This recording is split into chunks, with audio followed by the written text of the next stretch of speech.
Market Analysis 16 November 2022 kita akan melihat apa yang menjadi trigger dari pergerakan market sampai pagi ini. Kurang lebih yang terjadi diawali dengan kabar buruk yaitu terkait dengan kecurigaan rudal buatan Rusia yang jatuh ke Polandia. Market mewaspadai perang dunia ketiga. Rudal liar jatuh di pemukiman warga Polandia dan menewaskan 2 orang, dan rudal tersebut dicurigai milik Rusia yang di waktu yang bersamaan sedang melakukan serangan ke fasilitas infrastruktur energi milik Ukraina. 2 rudal Rusia jatuh di perbatasan kota Hrubieszov di Lublin Voivodeship yang berbatasan langsung dengan Ukraina. Dan Sekjen NATO Stoltenberg segera memimpin pertemuan darurat di hari Rabu pagi di kota Brussels.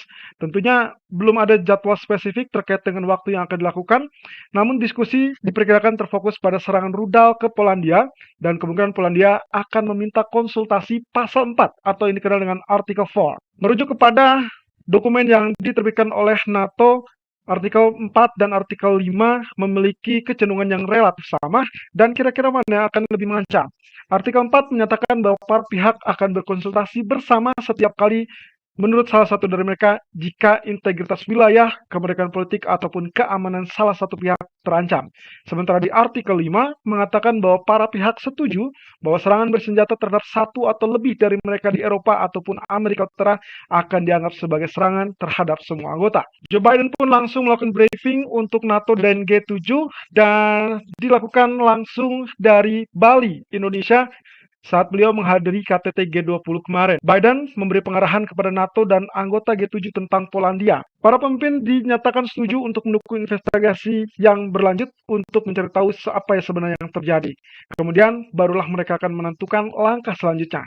Informasi awal bahkan membantah insiden ke Polandia tersebut ditembakkan dari Rusia, tapi Biden mengatakan bahwa penyelidikan sedang dilakukan. Hal ini dikonfirmasi dari pernyataan NATO yang sebelumnya sempat mengatakan bahwa mereka tidak berani memastikan bahwa serangan tersebut berasal dari Rusia. Di sini kita lihat Presiden Rusia Vladimir Putin nampaknya akan menghadapi tekanan dari berbagai macam negara, dari Amerika dan juga sekutunya NATO, lalu kemudian dari Polandia yang sedang mengalami musibah, dan sementara itu dari lawannya yaitu Ukraina yang kekeh mengatakan bahwa Rusialah yang melakukan serangan tersebut. Di sisi lain, informasi terbaru yang saya dapatkan update bahwa pemerintah Amerika mengatakan temuan awal terkait dengan tembakan rudal bukan dilakukan dari Rusia, melainkan ditembakkan oleh Ukraina.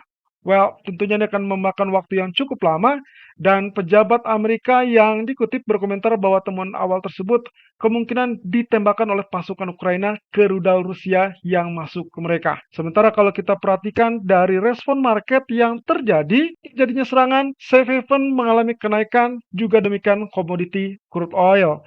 Safe haven yang dimaksud adalah emas dan juga US dollar yang mengalami penguatan di kala kondisi chaos ataupun kondisi tidak pasti.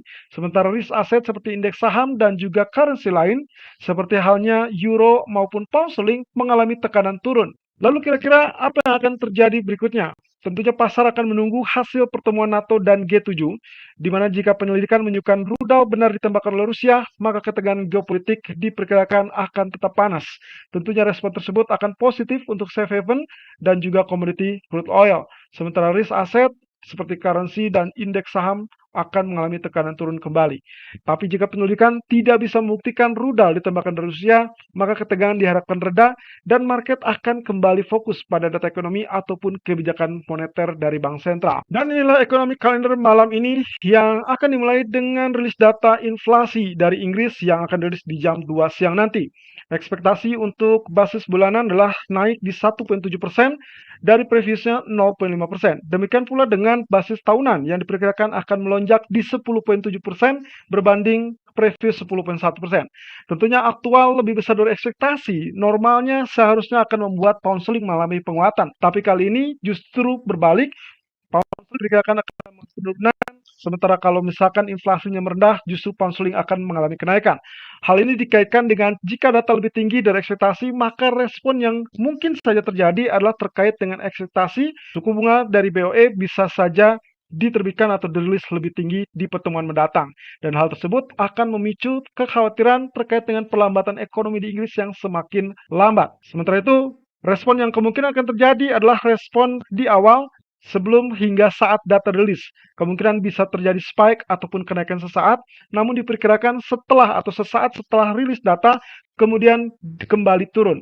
Tentunya ini mengisyaratkan skenario ataupun potensi dari buy on rumor, sell on fact. Di sisi lain, malam hari kita akan menghadapi rilis data retail sales dari Amerika di jam setengah 9 malam dengan ekspektasi basis bulanan berada di 1% dibandingkan previous 0%. Tentunya aktual lebih besar dari ekspektasi akan menyebabkan US dollar mengalami kenaikan dan itu berarti negatif untuk indeks saham, gold, dan juga other currency. Sementara jika ternyata aktual lebih kecil dari ekspektasi, maka US dollar akan mengalami penurunan dan itu akan menjadi positif bagi gold, indeks saham, ataupun other currency. Sementara di basis tahunan diperkirakan akan mengalami pelemahan 6,9%. Terkait dengan data Amerika, maka kunci dari ekspektasi kenaikan suku bunga Fed yang lebih longgar adalah bad news is good news. Dikarenakan data ekonomi Amerika yang lemah, berarti juga menandakan bahwa ekonomi sedang melambat.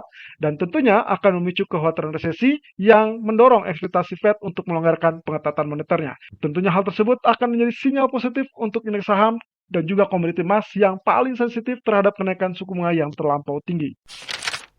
Beralih kepada sisi DXY atau indeks dolar yang menunjukkan pola sideways setelah sebelumnya sempat terjadi penurunan, namun kemudian muncul dengan kenaikan atau rebound yang cukup terbatas diakibatkan dengan kabar dari serangan rudal ke Polandia. Tapi kita lihat di sini, ternyata pergerakan pun tidak terlampau tinggi atau tidak berhasil membongkar dari tekanannya.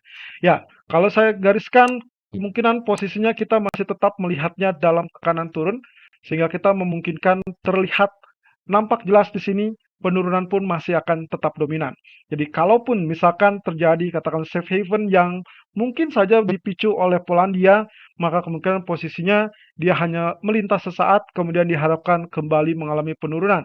Hal tersebut juga tentunya dikonfirmasi dari grafik daily, di mana kita lihat posisi candlestick tetap ditutup dengan bearish dan ini juga sesuai dengan apa yang kita curigai kemarin, bahwasanya kenaikan tidak mampu untuk menjangkau ataupun melebihi 50% dari real body long black candle yang tercipta di tanggal 11 November hari Jumat yang lalu, kemudian juga mengisyaratkan dengan long bearish candle yang masih cukup kuat, sehingga tekanan turun seharusnya masih tetap akan terjadi dengan peluang 104.73 sebagai target berikutnya. Tapi kalau safe haven cukup kuat dan katakanlah dengan peperangan yang mungkin saja berjalan lama, maka kemungkinan bisa menemukan minat terhadap safe haven, salah satunya adalah US dollar dan mendorong naik ke level 107.60-an. Lalu kemudian kalau kita lihat dari sisi lain, US Treasury Yield tetap tak bergeming, dia tetap dalam posisi penurunan karena memang posisinya bukan sebagai safe haven. Kemudian kalau kita perhatikan di sini, candlestick juga ditutup dengan bearish jauh lebih rendah, sementara untuk siang ini kita masih lihat posisinya sedang mengalami rebound. Oke, berarti kondisi ini sama saja kalau misalkan kita menggunakan kurang lebih area paralel ataupun posisi trend channel.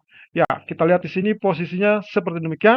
Dengan demikian, selama dia tidak tembus dari area resisten 3.858%, maka kita asumsikan itulah sekedar pullback dan pullback tersebut mungkin saja hanya bersifat sementara, kemudian terjadi tekanan balik atau penurunan. Nah, tentunya kalau kita lihat secara keseluruhan basisnya adalah kemungkinan potensi dari bearish flag. Ya, kalau kita lihat seperti ini, inilah menunjukkan bearish flag sehingga kemungkinan penurunan yang terjadi akan dilanjutkan sesuai dengan ketinggian yang sempat terjadi sebelumnya. Dan ini berarti menandakan masih sinyal positif untuk gold maupun untuk currency lain.